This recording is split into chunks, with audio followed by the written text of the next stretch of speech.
we're going to have a look at financial governance within the club, rugby club in particular, although it can sort of apply to any club.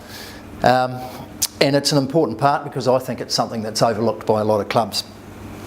So the couple of things we're going to go through today is what is good financial governance, what does it look like, and what are the key practices that a club should have in place. So first thing I wanted to do was actually find out a good definition of financial governance, and I had to go to Australia to find this one, but I quite liked it. Good financial governance involves being able to review financial information, effectively manage funds, implement sound financial practices, and understand your club's financial position and obligations. And I think the important part of that is actually realising that applies to all committee members, not just your treasurer. A lot of people leave it all over to the treasurer, but actually it's important that the whole committee understands those implications. One of the things you need to have a look at, and I know a lot of rugby clubs don't do this particularly well, and that's understand your financial risk, and particularly around insurance. There's a lot of people who have gear, and there's been situations where there's been a fire or a theft or what have you, and they realise that they are underinsured, and they have to go back and find funds to replace some of the gear that's either stolen or lost in some form. So it's important to have a look at your insurance, and also importantly make sure you've got good financial controls in place. In particular, handling of cash. There's a lot of clubs around that don't handle the cash particularly well, and you see a lot of bills being paid or expenses being covered before it's being banked, so the cash just gets passed on to the next person, and so you've lost all audit trail of that, and I think it's important to have very good financial controls in place.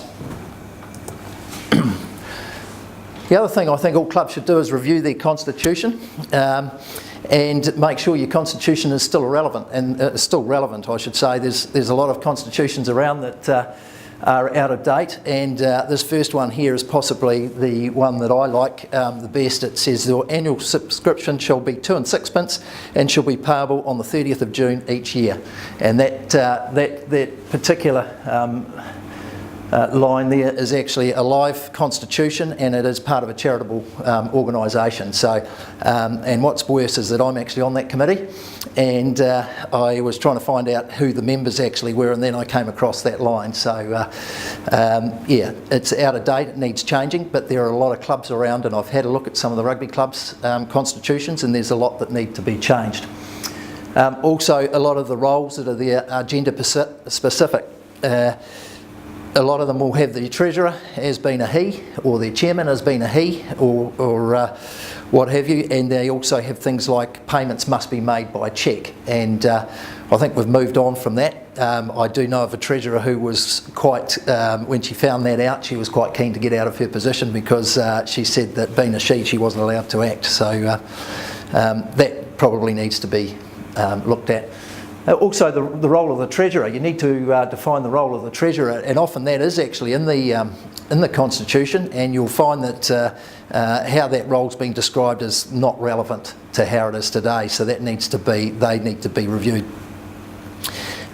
Most constitutions will have a requirement to have a review or an audit, and you might ask the question as to whether you need to have an audit, because finding auditors is quite difficult these days.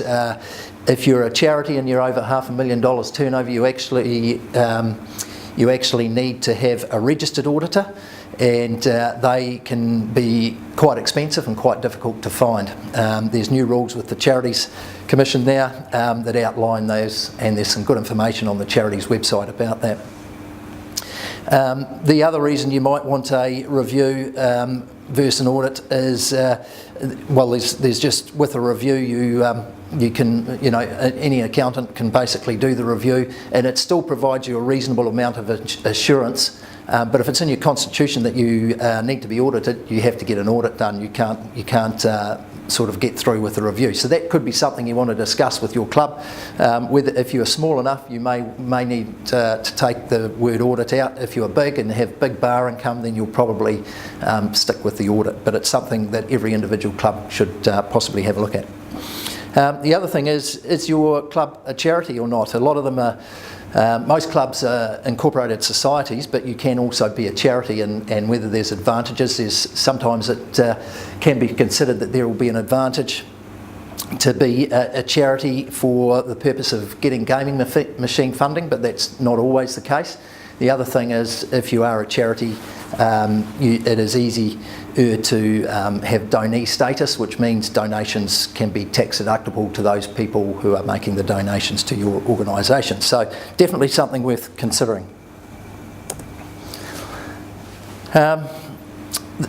I think every club should have a job description for the treasurer, and you can find some good job descriptions on the, I think on the New Zealand Rugby site. There's also at Sport NZ as well, you'll find some descriptions, but I think every club will be slightly different. And the things you need to consider there, the responsibilities you should think about is the requirement to attend meetings, to be able to do bankings and reconciliations, GST, PAYE returns. A lot of clubs seem to forget to do their PAYE returns, and that can cause big issues with the Inland Revenue Department. That's certainly one area where the Inland Revenue are a bit sensitive. Prepare an annual budget and regular review the budgets against your actuals. Regular monthly reporting is something you would want there, to have decent reports for your monthly meetings, so all the committee members get a good understanding of what's happening. Accounts payable, receivable, making sure the bills are paid on time. Organising to prepare the annual accounts and organising the audit or review, etc. There could be plenty of other things you want your treasurer to do, but I think the important thing is that every club should get a description for their treasurer. And also develop an annual timeline plan, i.e. when do you need to have the accounts prepared by, when do you need to have the cash flow done by, or your budget prepared by, when do you have to file your returns. I think that's really important, so as part of that job description, so there's a really clear understanding for their treasurer. And it's important to have a good treasurer, a competent treasurer, and there's always going to be a little bit of trust there, but I think you've got to be a wee bit wary with trust, because trust can let you down. And as I said the other night, you know, my wife used to trust me to pick up the kids, and I used to let her down regularly, and so you've got to be careful with trust. The other thing that I think is really important is that you develop a financial policy. I personally think you should have your financial policy linked into your constitution, and then also to the treasurer's duties. The sort of considerations you want for a financial policy is to look at the budget requirements when you want to do a budget, and I think all clubs should do a budget at the start of the year. You include timelines for reporting, i.e. when do you want to see the annual reports, how often do you want to see do you want to see reporting monthly or bi-monthly. The delegated authority should be in a financial policy, e.g. what can be spent without having to go back to the committee. Sometimes if you are the president or chairman of the club, you want to have some discretion to be able to go out and spend a little bit of money without having to get committee approval prior.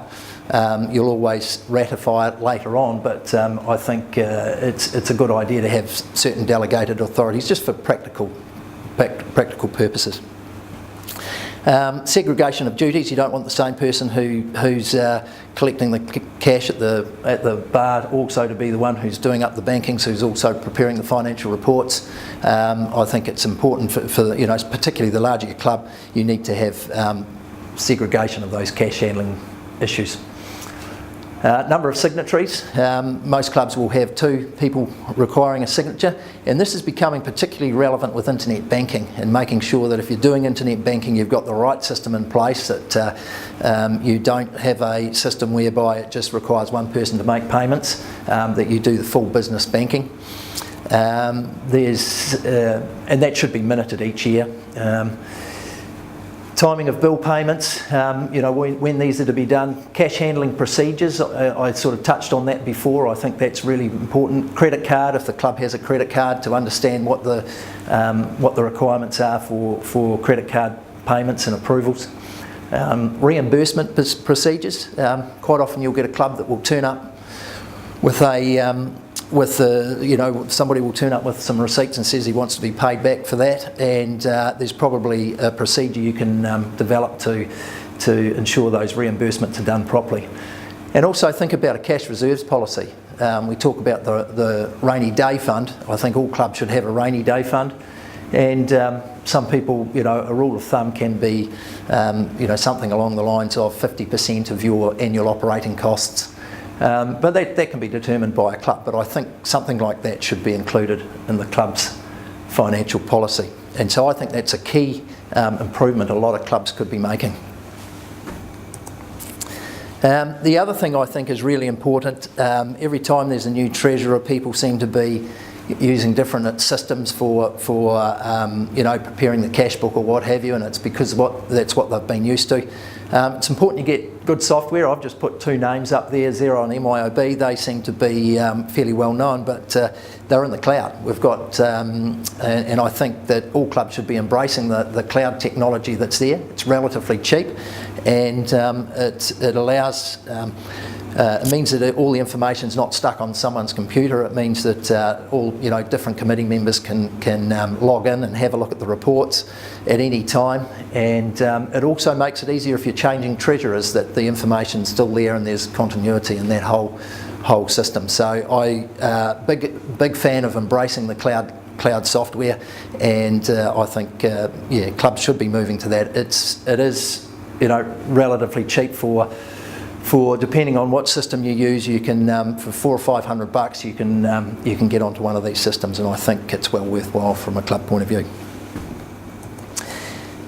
So finally, just going over that, if you're a club thinking about what you should do, if you're reviewing your financial governance, I think you want to have a look at your constitution, make sure it's still relevant. Make sure you have got a treasurer, and make sure, I put in brackets, competent. It's one thing to have a treasurer, you want them to understand how to use money and account for it. Have a job description for that treasurer. Have an annual finance plan. We touched on that. Have a good club financial policy, and within that policy probably have a reserves policy. I think that's really important. You could have a separate policy for that, but it could probably sit inside the finance policy. Make sure you're appropriately insured, and finally make sure you've got software that's providing the right information to committee members to make sure they can make good decisions for the club moving forward.